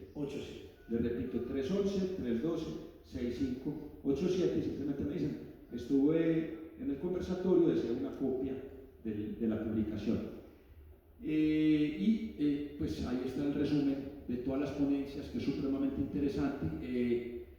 Entonces, sí, siento que ahora, ¿cuál es el que queremos hacer? Queremos hacer algo dirigido como a la producción, a la composición, pero ya con ponentes muchísimo más estructurados. Por ejemplo, hemos desarrollado una buena relación con Valdemar Zorita, que ha sido productor de Tiamat, de Samael, de La Cuna Coy, de gran cantidad de producciones de Century Media, y con Germán Villacorta, que también fue parte del proceso de producción de Ozzy Osbourne, de Alice Cooper, de Beyoncé. O sea, son gente que nos podría generar unas herramientas muy interesantes. Entonces estamos esperando cómo lo hemos financiado a través de los estímulos públicos. Y ahí es donde yo necesito que ustedes se concienticen de la problemática que tenemos. Este año el municipio de Medellín estaba otorgando también estímulos para la educación, pero los está poniendo a partir de 50 millones de pesos. Entonces, ¿qué está pasando? Que las entidades sin ánimo de lucro que queremos desarrollar proyectos más ligeros, más pensados en unas comunidades de nicho, pues no tenemos cómo llegar. O sea, es que la Secretaría de Cultura tiene que pensar que no le está llegando, no está pensando en capacitar a unos nichos muy grandes. El sector cultural son, así como ustedes, 40, 50 personas en un recinto, y no requieren procesos tan supremamente costosos. Entonces, la pregunta que uno se tiene que empezar a hacer es: ¿qué quiere la Secretaría de Cultura con este tipo de viraje en la determinación de eso? O acabarnos en las cesales culturales, o poner el negocio en unas manos determinadas de megacorporaciones que quieran de pronto hacer procesos de educación pues como más para las comunidades y no tanto para los artistas, porque es que los artistas somos nichos más pequeños. Entonces es un llamado de atención que yo quiero hacer al señor Santiago Silva, a la Secretaría de Cultura y al alcalde Federico Gutiérrez, que tienen que pensar en que se tiene que distribuir mejor el recurso educativo. El año pasado, por ejemplo, no hubo. No, y voy a otro inserto aquí. Nosotros como museo actual nos encontramos este año con unos impedimentos para poder acceder a recursos, y es que pusieron un filtro de que estos beneficios, pero el museo tiene que tener más de 2 años. Entonces todos los museos nuevos, que son los pequeños, los que necesitan ayuda para empezar, quedamos por fuera. Entonces sigue la autogestión y el amor a la causa. Entonces cierro ahí y el museo ya está constituido como persona jurídica. Sí. Entonces hay que pelear por eso. Sí, claro. Eso nos pasó a nosotros también, cuando necesitamos el recurso es precisamente cuando estamos empezando. Ya después ya uno mira otras cosas, pero es que el recurso público es importantísimo desde el inicio. Elio, en esa vehemencia que tú tienes, ¿cuál es el mundo ideal para ti del rock de Medellín? Cuando tú, si armaras tú el cuadro, el rompecabezas, ¿cómo debería ser el escenario para que realmente, dijéramos, el rock de Medellín está bien, está sano, está bueno? Todos ustedes están familiarizados con el término K-pop, ¿cierto? Sí. Es ese pop coreano que están haciendo ahora, que de ahí sacaron novelas, sacaron series, y de ahí salió creo que el Gangnam Style, que es una canción pues famosísima. Y si ustedes tienen de pronto algún adolescente en la casa, saben que son enfermas con ese tema del K-pop, y todas son enfermas como esos coreanitos, pues, como porque es muy parecido como al pop, a nuestro pop de los 60, pero con unas estéticas como muy orientales y todo eso. Y eso tiene un impacto económico que inclusive les quita una tajada grandísima en Estados Unidos. O sea, eso tiene penetración en todos los mercados, no solamente de Oriente, sino de Occidente y de Europa. Es de las pocas tendencias juveniles que en Colombia le quita una porción de la tajada al reggaetón. O sea, imagina cómo será la penetración cultural de fuerte para que sea de lo poquito que le compite, porque el rock no le compite al reggaetón. Pero el K-pop sí. Tú dijiste, los que tengan un adolescente, yo tengo un adolescente, y ahora vamos para BTS en Bogotá, un grupo que, y una noche de concierto en el Campín, agotado, y abrieron 2 y posiblemente sean 3. Es un fenómeno increíble que mueve miles de millones. Y entonces la pregunta es, ¿qué hizo que el K-pop explotara de esa manera tan impresionante? No fue que los artistas tuvieran un diferencial frente a otros países, no fue que tuvieran un valor diferencial en cuanto a la música como tal. Simplemente el gobierno coreano empezó a pensar, nosotros qué hacemos en este país, aparte de neveras, aparte de televisores, aparte de carros, ¿qué más podemos venderle a los que no sean ojirrasgaditos? Y se les ocurrió que la música podía ser un producto cultural para exportar, y el gobierno se la metió toda. Ustedes se imaginan donde Juan Gómez Martínez, cuando era alcalde de Medellín, hubiera pensado en que el gobierno financiara Kraken. Kraken sería más grande que Rata Blanca, más grande que Ángeles del Infierno, más grande que cualquier banda latinoamericana. Pero en ese momento no estábamos preocupados de que Pablo Escobar no nos matara, ¿cierto? En ese entonces el rock ni siquiera era considerado una expresión No, es que era cultural, o sea, no se pensaba que podía ser algo que generara derrame económico. Cuando se empieza a concientizar de eso, precisamente en el concierto en que tú tuviste mucho que ver, que fue el de la Macarena, de Hombres de Acero, cuando se ve que eso era el reggaetón de esa época. Entonces, para volver allá, nosotros necesitaríamos una inyección muy fuerte de capital de parte de los gobiernos, nacional o local. Y al respecto quiero hacer dos menciones. La primera, casualmente en este momento el Ministerio de Cultura actual nos está convocando a los agentes culturales porque quiere hacer un mapeo. Eso podría ser el primer paso de lo que en el futuro podría pasar si el gobierno que venga continúa con esa tendencia, porque el siguiente paso ya tendría que ser entonces fortalecer el rock, y si el rock es una manifestación contracultural, pues podría ser Es que, ¿a qué quiero llegar con todo esto? El reggaetón ya es una industria multimillonaria, con todo el dinero que ustedes quieren, no solamente en Puerto Rico, sino que acá en Medellín. Este es el equivalente al Hollywood de los 80 para el reggaetón. O sea, acá es donde todo el reggaetón tiene su centro de operación, su epicentro. Entonces, la pregunta es, ¿para qué diablos el sector público tiene que meterle plata al reggaetón? ¿Para qué tenemos un tal Urbana Fest? ¿Para qué se desperdicia dinero en esa porquería? ¿Para qué diablos se van a armar unos estudios allá con J Balvin a los barrios populares? Si lo primero que le dicen a los muchachos es, usted tiene que traer la pista aquí ya armada.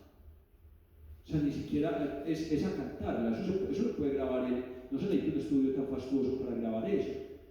Entonces, estamos metiendo la plata de los impuestos en sectores que no la necesitan. Y les pongo un ejemplo todavía peor. Este año, para los festivales tradicionales de cualquier música, les recortaron como 140 millones de pesos. Y uno nos explica por qué, si la ley de espectáculos públicos le dio un derramamiento a Medellín de miles de millones de pesos.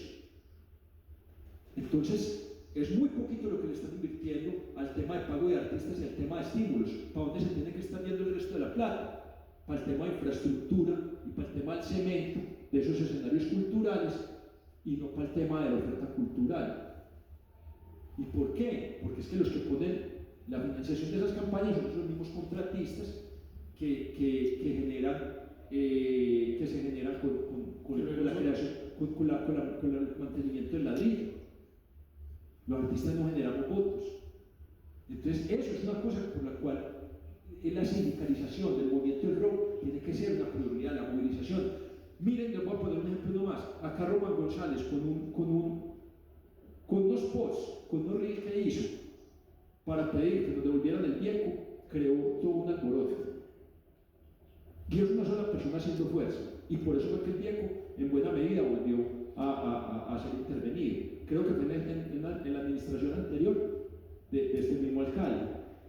Entonces yo les pregunto, imagínense que no fuera Román solo, sino que fuéramos 200 o 300 personas aficionadas al rock, las que estuviéramos haciendo bulla en redes sociales.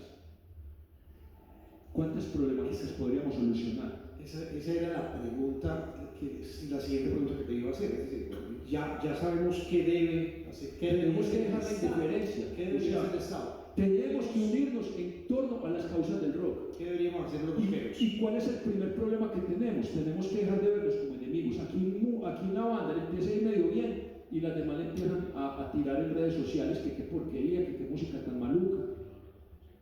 Y lo que hay que pensar es precisamente, bueno, un momentico, entonces, es más, creo que no sé si hemos llegado a esa pregunta, si vamos a llegar a esa pregunta acá, pero el principal problema que tuvimos cuando creamos a Zorro era que la gente le decía a los músicos que iban ahí que no fueran, que porque eso les iban a robar la plata, que porque yo los iba a convencer de que se metieran a la política a apoyar a determinado candidato. Y si es que no le estaban diciendo mentiras, es que si vamos a hacer política, es que estamos haciendo política.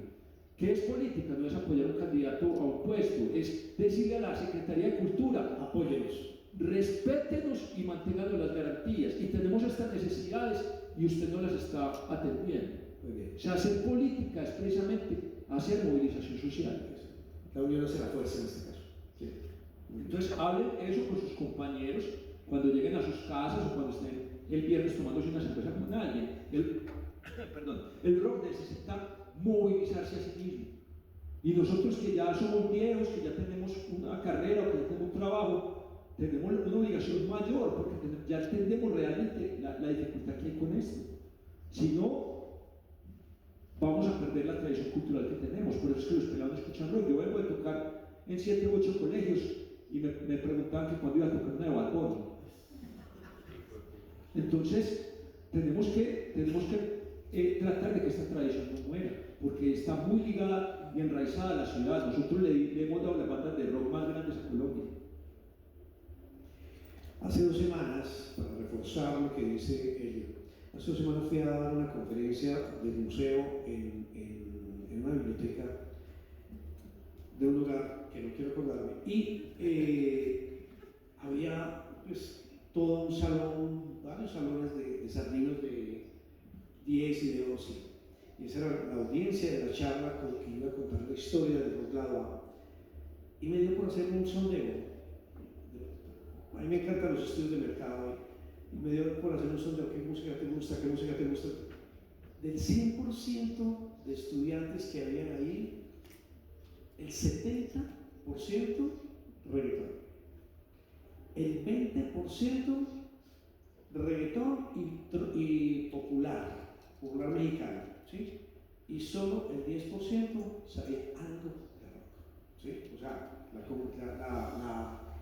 la conversión que se produjo en la juventud, porque anteriormente los jóvenes eran rockeros, ha sido enorme, ¿sí? Y todo esto que se hace y que estamos haciendo y que seguiremos haciendo va en procura de una frase que me gusta mucho de todo lo que aprendí en esta investigación sobre ello, y es crear audiencias. O sea, pues tenemos que crear, recrear, facilitar la proliferación de espacios, etc. Y eso se hace a través de la unión de todo el gremio rockero, llegando unidos para que el Estado reaccione a favor de lo que la cultura del rock de Medellín merece. Fuimos la capital del rock en Colombia durante los años 60, durante los años 70, los 80 y parte de los 90. Y luego, en el 99 creo que entró el reggaetón aquí.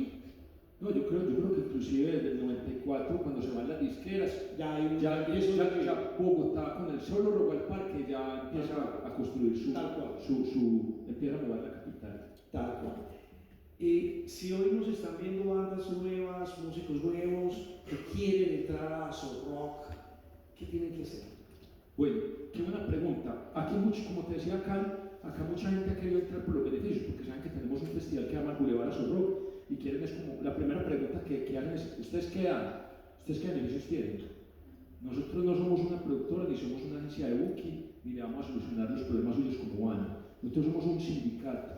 Entonces, el que quiera entrar aquí tiene que entender que va a entrar a proteger sus derechos y sus mínimos como artista, como trabajador del sector cultural. O sea, que nosotros estamos aquí es para tratar de que el gobierno local y nacional nos mejore las condiciones y no nos desmejore las que tenemos. Si está comprometido con eso, si usted entiende la importancia de ser un trabajador del sector cultural, este es su espacio. Si usted simplemente lo que está viniendo es a buscar a ver qué le dan, este no es su espacio, está equivocado. Entonces, por eso no nos interesa la cantidad de gente que tenga que entrar, y por eso ustedes no nos ven haciendo procesos de reclutamiento desde hace mucho tiempo. ¿Qué estamos buscando de perfil? Bandas que ya vayan teniendo hacia la profesionalización. ¿Por qué? Porque no queremos más proyectos que duren unos años y que luego porque nos perjudican el cuerpo y nos perjudican la permanencia. Queremos proyectos que realmente sí vean esto como una opción de vida. Y opción de vida no es que vivan de esto, sino que vivan para esto. Entonces, pedimos que mínimo tengan 2 años. Mínimo 2 años. ¿Desde cuándo se cuentan esos 2 años? Desde que lanzan el primer símbolo en plataformas o desde que hacen su primer concierto. No estamos pensando en bandas que están buscando hacer su primer concierto. No es primero deben de tener un bagaje. Tienen que mostrar que realmente no están condenadas a perecer. Y segundo, que sean del área metropolitana. O sea, pueden ser que los músicos residan en varios municipios del área metropolitana, pero que sean de acá. ¿Por qué no estamos pensando que nos han dicho que porque no van a meter bandas de Río Negro, de Santuario, no sé qué? Porque ustedes tienen que hacer sus mismos procesos, ustedes tienen que desarrollar territorialmente. Es que esto no es una plataforma de circulación, para eso están los procesos de intercambio que podemos lograr hacer, pero ustedes tienen que desarrollar esos procesos en su territorio. Maravilloso, muy claro. Bueno, vamos a pasar al tercer aspecto, que son los festivales. Tú estás al frente de 2 festivales muy importantes, muy representativos. Cuéntanos para el registro cómo se llaman los festivales y la historia de cada uno. Bueno, el primer festival es el Coegotic, es un festival que viene desde el 2017. Hemos hecho versiones en Bogotá, en Nueva York, en Medellín. Hemos tenido bandas muy importantes como dirigidas dentro de la cultura gótica, como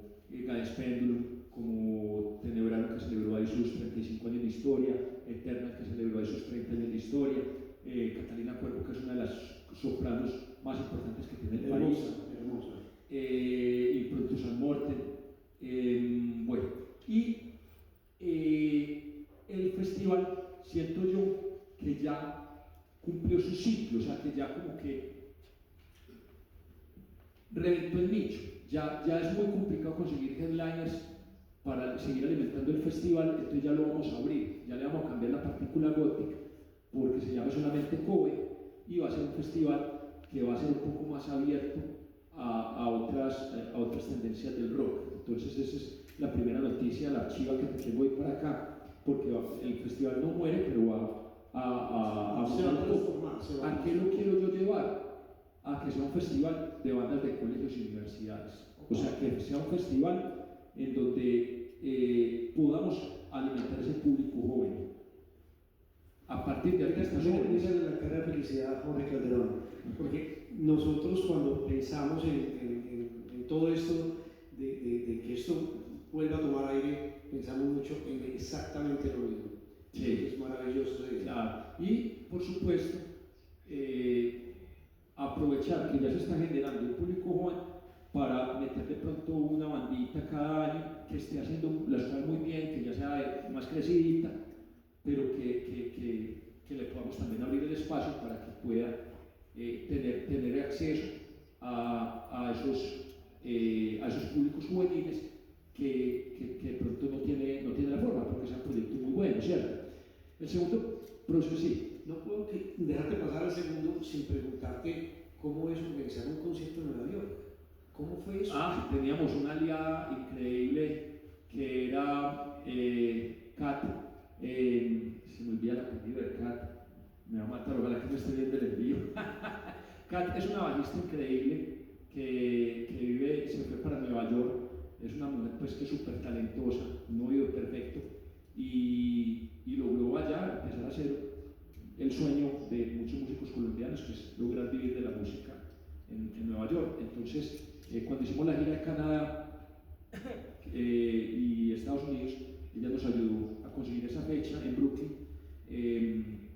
y armar el festival precisamente para eso. Entonces, el festival, y eso es una pregunta muy interesante que yo sé que todos tienen, que es un festival hecho con bandas colombianas, ¿quién va?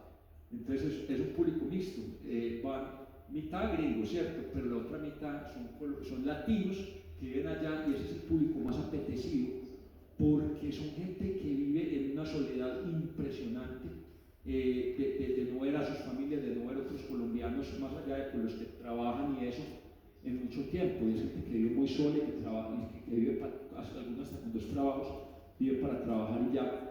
Entonces cuando ven a otro colombiano y tocando, se acuerdan de su juventud y se quieren morir. Entonces, ambos compran muy bien, tanto el gringo como el migrante. Entonces ahí usted puede vender su mercancía a muy buen precio, son excelentes replicadores, se las ollan.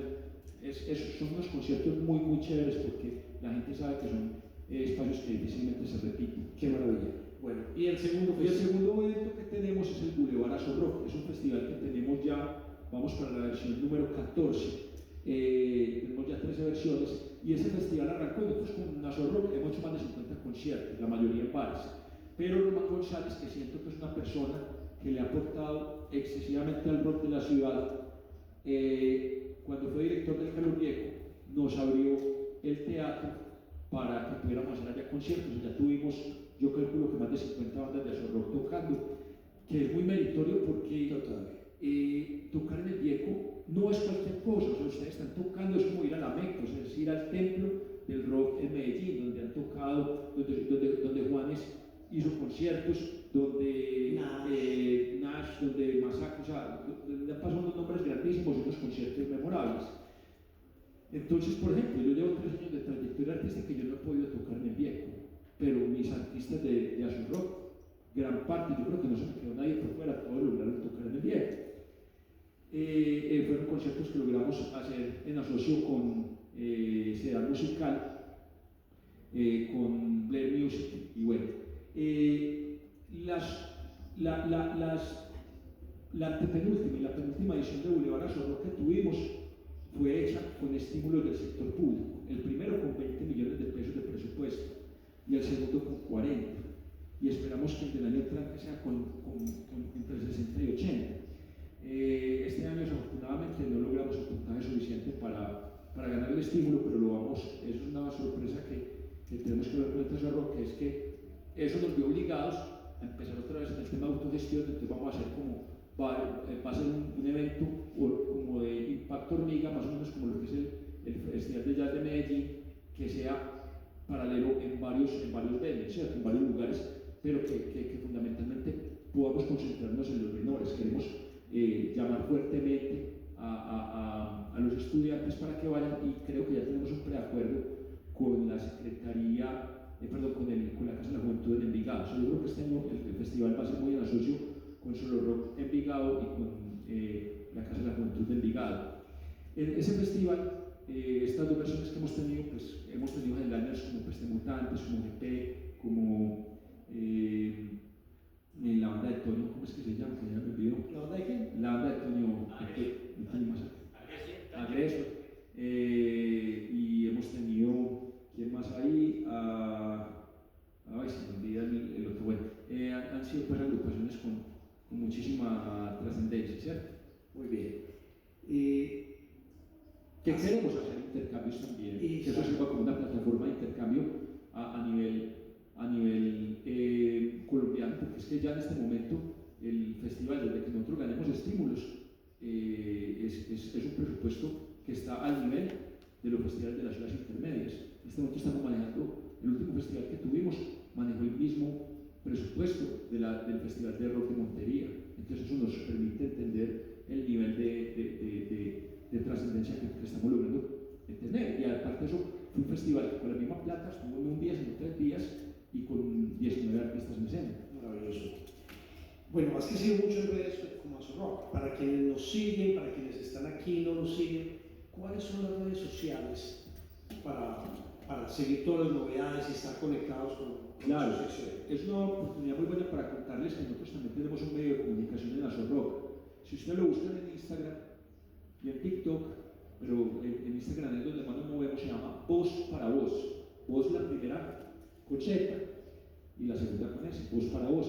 Ahí es un medio que ya tenemos más de 10.600 seguidores, 10.700 creo, y es un medio de comunicación en donde mostramos los videoclips de las bandas, inicialmente agremiadas, pero también tenemos pues la oferta de publireportajes para bandas que no estén agremiadas.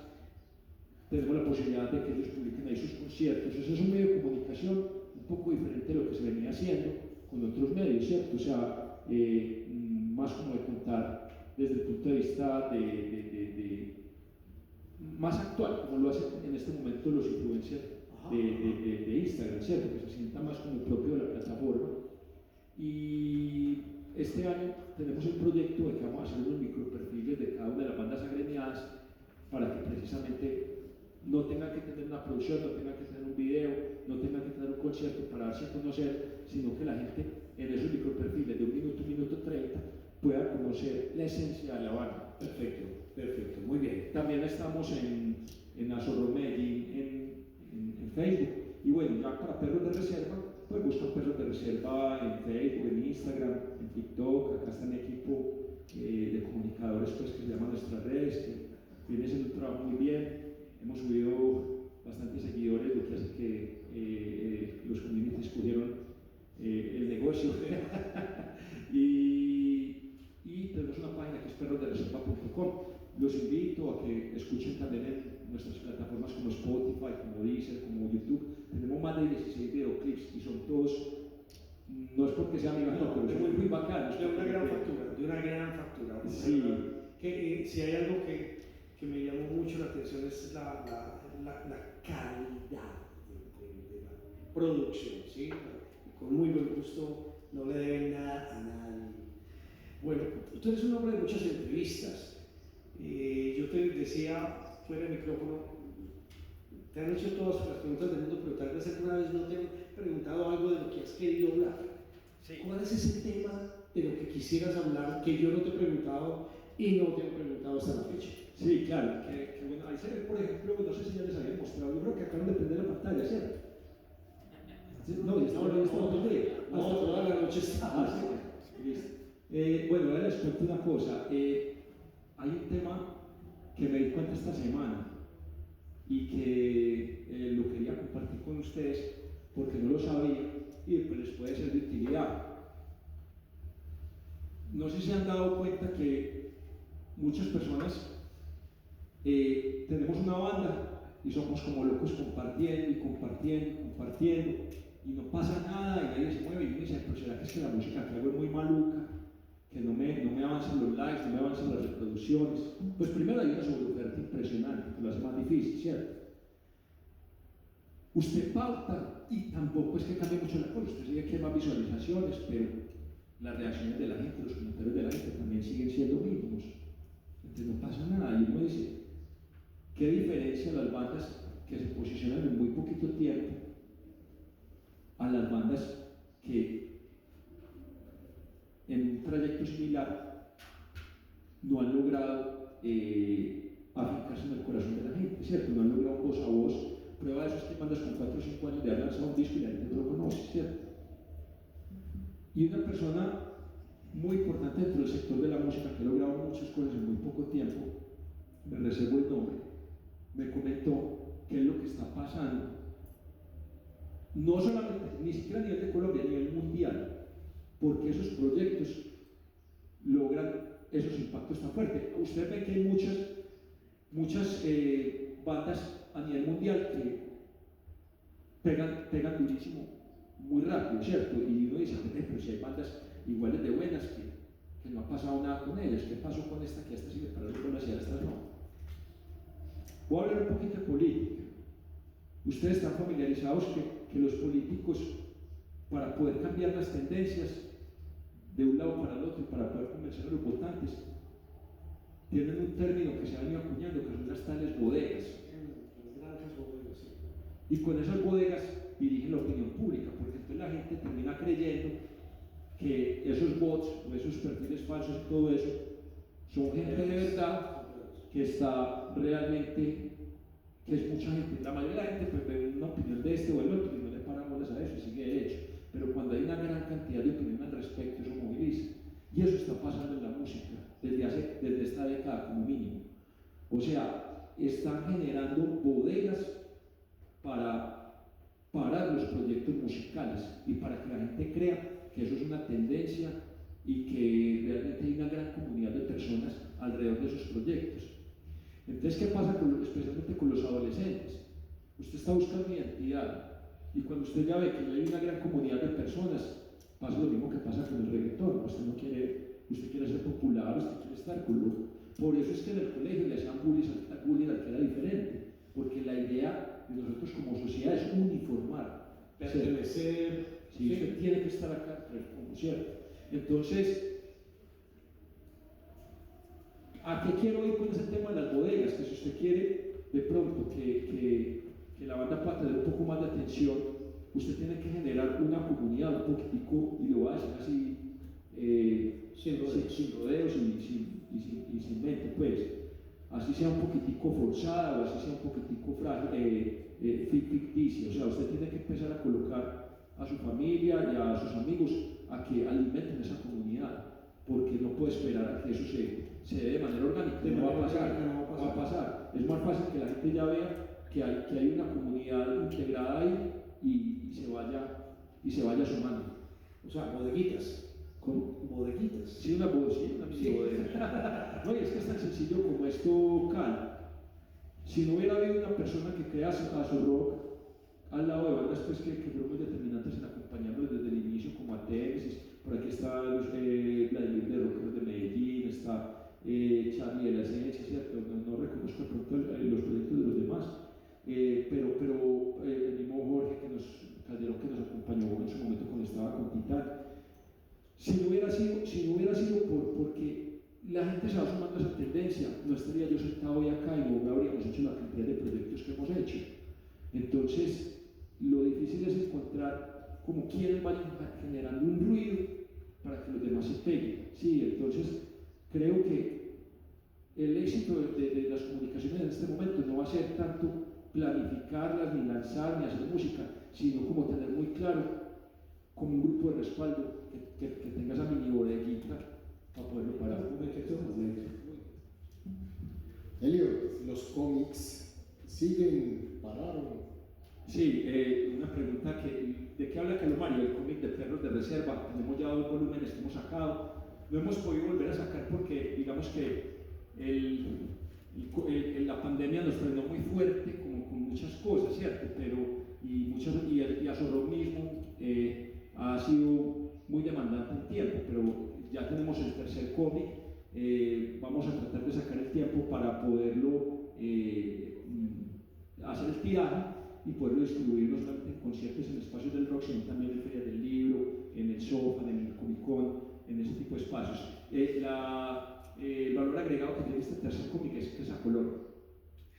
Muy bien. ¿Alguna otra pregunta? Un momento. Para el tema. Un momento, porque es que los que están en redes no te oyen, ¿cierto? Así sí. Hola, buenas. Buenas noches. Vengo del Blue Medellín Rock. La pregunta es para el tema de circulación, intercambios. ¿Cómo es la gestión? ¿Cómo se va a manejar? ¿Cómo se ha manejado? ¿Cómo se viene pues como articulando todo ese tema con locaciones? Bueno, hay un punto muy importante. ¿Me recuerdas tu nombre, por favor? Luisa, hay un punto muy importante por el cual nosotros no hemos tocado la puerta del Blue, pero nos parece supremamente valioso que hayas venido acá y que nos muestren interés en eso. Y es porque las agrupaciones locales tenemos un pequeño problema, y es que primero tenemos públicos muy incipientes y son públicos que en su mayoría son de orígenes populares. Entonces el gran problema que tenemos para aspirar a venues tan dignos y como con tanta estructura y también ubicados como el Blue es la dificultad que el público tendría para el pago del licor, porque yo ya lo he vivido cuando existía Jarro Café, cuando hice uno de los primeros Kobe Gotti. Entonces la gente que en Azorrock, por ejemplo, yo diría que más del 70% de las bandas que tenemos son bandas que sus músicos provienen de extractos populares, y así mismo sus amigos, este es su nicho, su círculo social. Entonces eso es algo que nos preocupa un poco. Yo creo que si podemos encontrar una manera de hacerlo, por decir algún domingo, y que podamos tener como en asocio, qué sé yo, por ejemplo con Pilsen o con Águila, un tipo de valor de licor de hora feliz, en donde la gente pueda consumir el licor a unos valores que estén acostumbrados a encontrarlos en los bares de los barrios. Yo creo que tendría toda la viabilidad, y tendríamos que buscar la forma que ustedes ganen por volumen y en días que no sean que no estemos compitiendo a su público directo, como un viernes o un sábado, ¿cierto? Entonces yo creería que esa podría ser como la alternativa para que podamos encontrar un punto de equilibrio entre las partes. En Azorrock, ¿cómo está tipificados los subgéneros en términos de participación y porcentaje? Sí, ¿me regalas tu nombre, por favor? Rocío, gracias. Nosotros más o menos tenemos como un 48% de bandas de rock en todas sus tendencias, pues, rock alternativo, hard rock, etc. No hacemos como mucha diferenciación en eso. Un 25% aproximadamente de bandas de metal en todos sus subgéneros. Un 25% aproximadamente de bandas de punk y un 2% de bandas de core. No hay bandas de ska, y hay muy poquitas de core por una razón, y es que, primero que todo, pues bandas de ska en Medellín hay muy poquitas, ¿cierto? Y segundo, tanto el ska como el core tienen una tendencia de conducta, de comportamiento, que es muy escéptica con los procesos de movilización social y ese tipo de cosas. O sea, son como muy arraigados, especialmente el core, como a trabajar en su nicho y entre su propia gente, pero no están abiertos a este tipo de iniciativas. Entonces nosotros hemos como tratado de, como te digo, de no salir a hacer unos reclutamientos masivos, sino trabajar con la gente que realmente quiere hacer procesos colectivos, ¿cierto? Nosotros queremos como museo dar hoy un reconocimiento muy humilde a él por todo lo que ha hecho por el por tu incansable labor en pro de los artistas y la escena rock en Medellín al frente de Azor Rock, abril 30 de 2026. Un aplauso para Este premio en nombre de la agremiación de Azor Rock. Este premio me pertenece a mí, le pertenece a todas las bandas que han creído en este proyecto desde hace 6 años. Sin ellos y sin su credibilidad, su fe en este proyecto no hubiera sido posible. Entonces, quien siento que realmente lo recibe es Azor Rock como tal, el colectivo. Yo simplemente soy un servidor que está convencido de esto, que le dedica su tiempo y que vamos a seguir para adelante, que esperamos soñar con cosas mucho más grandes, que esperamos que las cosas cambien, que el rock se perpetúe y consiga espacios de difusión más importantes que permitan a las generaciones más jóvenes para que volvamos a ser la capital del rock en algún momento. Entonces, en ese sentido, quiero darles las gracias al Museo del Rock de Medellín. Me llena de orgullo estar en este espacio tan importante de la ciudad y de que ustedes hayan sacado tiempo de sus agendas y los que están viéndonos para podernos acompañar. Muchas gracias por este reconocimiento.